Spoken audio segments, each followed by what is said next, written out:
Going to be doing some diagnosing on this guy. Got sent away, got taken apart, boxed, shipped somewhere, got back to the owner. Somebody else put it together. Either missing parts, things aren't put together correctly, super unadjusted.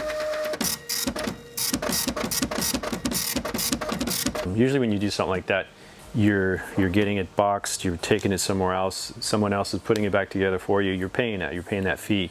Whoever's building it, putting it back together, they should basically treat it like a tune-up. Once they assemble everything, make sure your brakes are adjusted, your shifting is adjusted, and nothing isn't what it's supposed to be. You know, on this one I think the dropper's cable is disconnected, front brake is rubbing big time.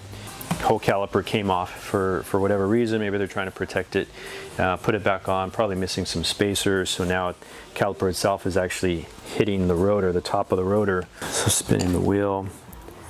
Oof, that's tight. Got a missing bolt. This is a Levo, so we got a mid-drive motor.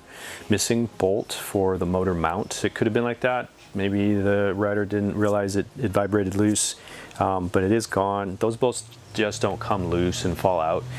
It probably was taken out at some point. Who knows if maybe this was a previous rental. I don't know the history whatsoever, but yeah, that bolt comes out once. We need to make sure we got some thread locker back on there. Keep those things from happening. Get it torqued right back to where it needs to be.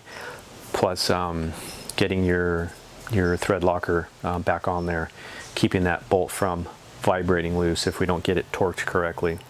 A lot of these bolts are soft aluminum, so they're getting eaten away with your tool every time we open and close them. Good example is like if you have a through axle, you got to use like a 6mm hex wrench or 5. If we got to take it on and off constantly, that soft metal, they're trying to go lightweight, so it gets eaten up.